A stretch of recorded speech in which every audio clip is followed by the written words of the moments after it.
Been a while since I did a walk and talk video, so I figured I'll do a walk and talk video. Lovely flowers, different kinds, different colors, blah blah blah, blah blah blah. Anyway, weather is threatening. So what? Yeah. No, I mean It's like in between storms. There's one below us and one above us, and if I get hit, I get hit. That's the way it is. Anyway, so I'll probably be doing this holiday conversation again. Try number 14 or whatever it is. So look for that as coming attractions in the near future. So I figured I'd do this as a preview video. I haven't just talked in general terms in a while, and nothing specific to respond to really. I was just thinking, okay, so here you're a human being, you're on Earth. So what's the proper philosophy to have? What's the proper philosophy? So it seems kind of, you look around, what is there? There's stuff moving, the sun does stuff, the moon does stuff, the ground does stuff, earthquakes, volcanoes, all somewhat interesting, but not too important really. And then there's these biological creatures, all biology really, and it seems quite obvious now they have all this evidence. It's not even obvious, it's quite proven, okay, that we're descended from each other, that we're manifestations of each other, related. We all got the little nipply thing, and the mammals and all this kind of stuff. And so we evolved and blah blah blah, and we have this brain thing. So we're saying to ourselves, hey, the first philosophical principle is, years of running, hey, I got a brain, and I'm using it right now, just listening to this asshole talk, right? You just observe the fact that I'm alive, and more importantly, I'm braining, I'm conscious, and the consciousness comes with these aspects where I can do this. I'm pondering something, and it has this aspect where, I feel something creepy. You get feelings like the creeps, someone plays with one of your parts just right, and you get a really good little feeling.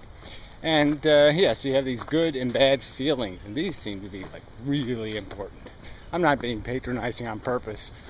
It just seems that this is apparently how you have to have a philosophical conversation, because people just, it never occurred to me that sentience was somehow relevant to anything. But this seems like this is the thing, right? I've got it. Now what does that mean? I have it. I'm the only one. I'm the only conscious thing on Earth. No, it seems quite obvious. No, don't say obvious. It seems quite proven, okay, that all the little beasties, the big ones, are doing this brain thing. All the ones with a head, with a brain in it, are braining, and their brains are doing pretty much the same thing ours is doing. They just don't go to school and all that kind of stuff and learn, and they're just not good at learning.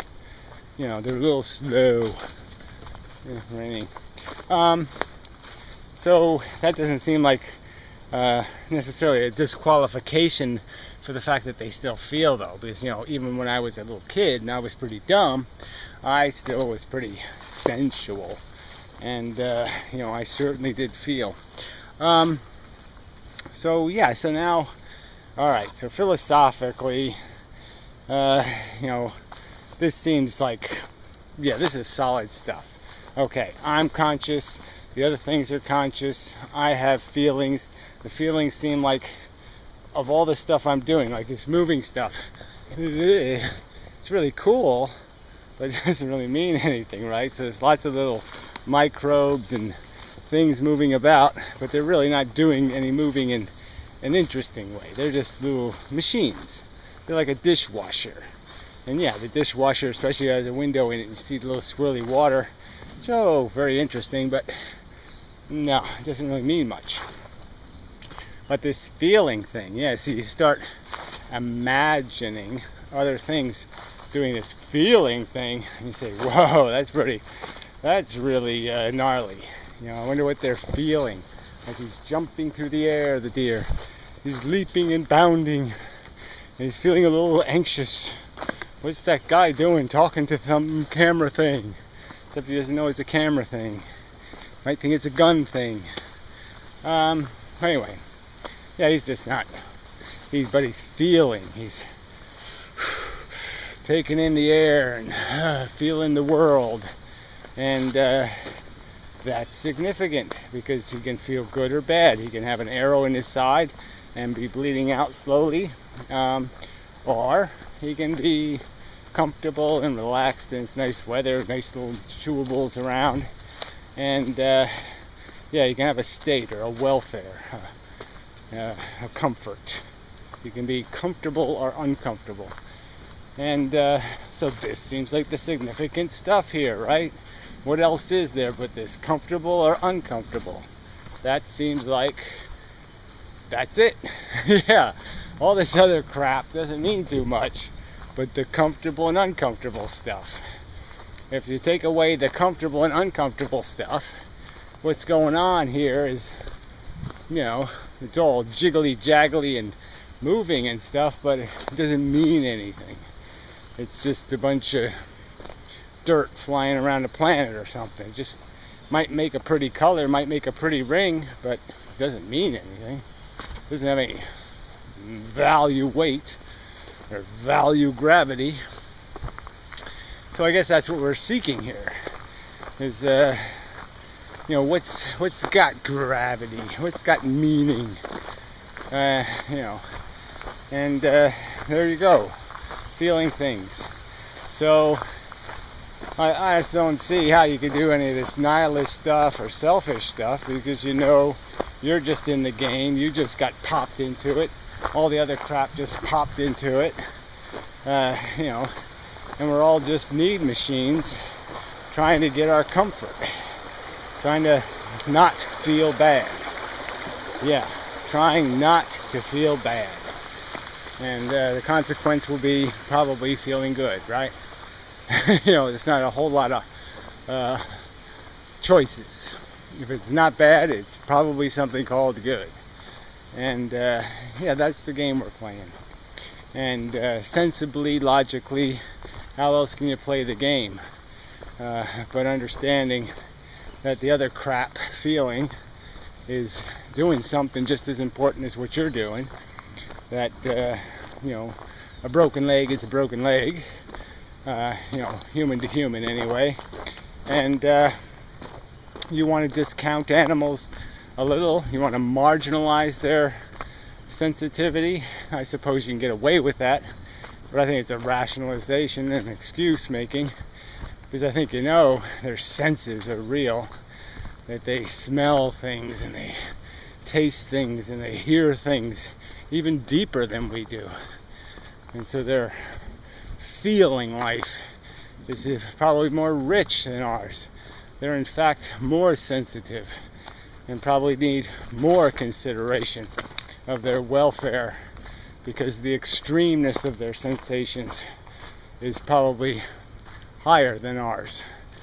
The intensity, because ours is distracted by me making a video, conversation, thinking. Our brain is preoccupied and used up by this other thing we're doing, this philosophizing. And so we've probably cut off part of our senses, part of our sensuality has been diminished to make us capable of storing all these things and remembering and blah blah blah and all this crap. Where animals are just sensing the world, you know, feeling deja vu and deja vu. I said that weird, but that probably works for some people. Yeah, deja vu.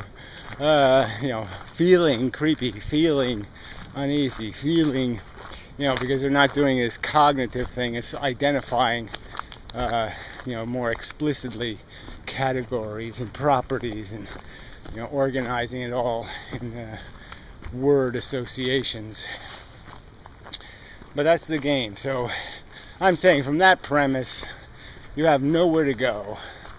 but to logically understand it's not about you, it's not about what you want, it's about the welfare of the sentience, and understanding what the mechanism is, which is just a need machine. You just come into the world needing to get comfort and doing little else, needing to maintain the peace of your body, the quietness of it, the smoothness of it.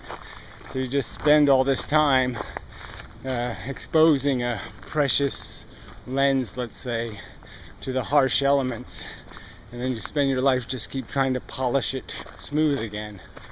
That's the game we're caught up in. And so much of this, there's just so much attrition, so much bad that happens to good people, and bad that happens to good little animals. So much, horror. And for what? To redundantly play out a machine's role. I guess that's another little fact, another little statement you could make about the condition.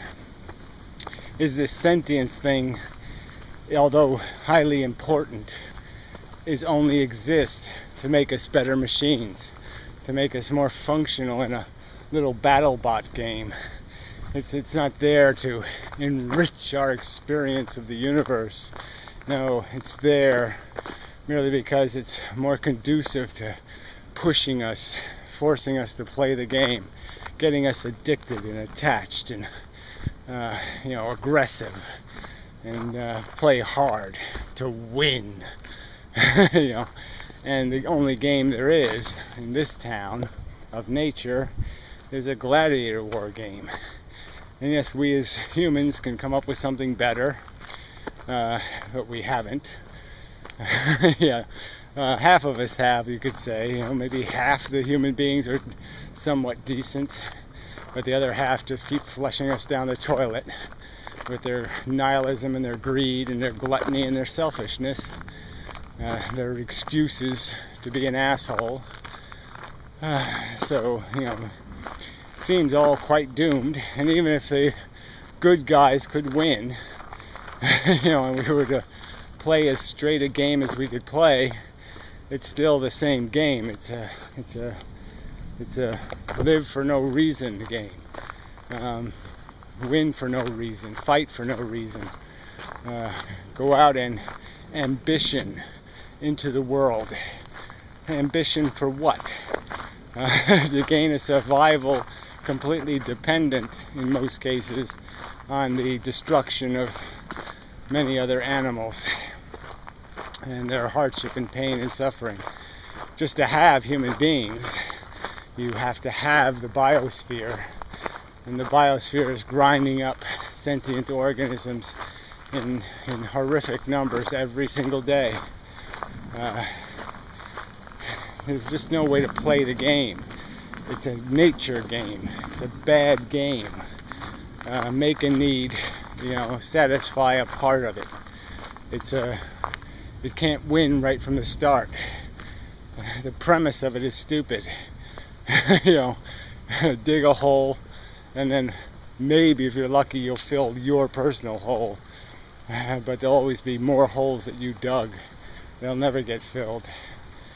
It's a negative chain reaction that can go nowhere.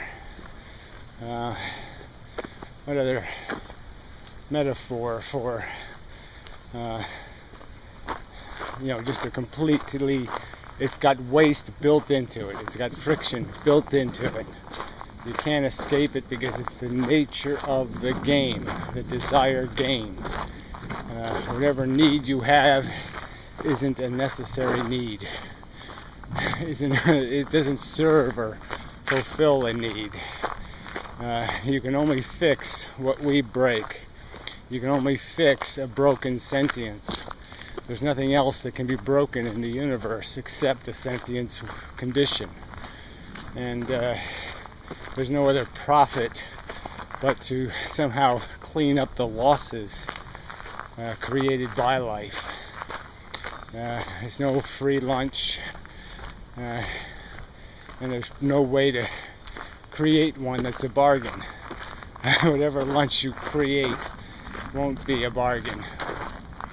Won't be something that anybody should ever buy off the shelf and try on. It's a fundamentally cannibalistic mechanism, and it's built on that very principle. All of evolution is built on a destructive competition, not a constructive competition. It doesn't make betters, it makes losers. And that's all it does. So that's probably enough. Probably didn't do that as perfectly coherently as possible, but that's the general idea. You recognize sentience as having value. You recognize that sentience is a byproduct of the natural process of evolution, not a product. It's not an intended, purposeful thing. It's just useful to the purpose of making good gladiators. And gladiator isn't anything an intelligent should want to be. And there's really nothing else to play here. You're either a nurse or a gladiator. You know, you're either a medic trying to clean up the mess the gladiators make, or you're a mess maker with your ego cutting up the world. It's just the sad truth of our existence. And the sooner we understand that, the sooner we can do better than behaving like ignorant monkeys, wishful thinkers, silly people. You know, frankly, anything outside of this framework just doesn't have any merit logically or evidentially. There's no evidence of a God and no evidence of purposes. Anyway, that's enough now. Okay? Yeah. I think I'm agreeable. Cool, looking lovely. And such. Till next time.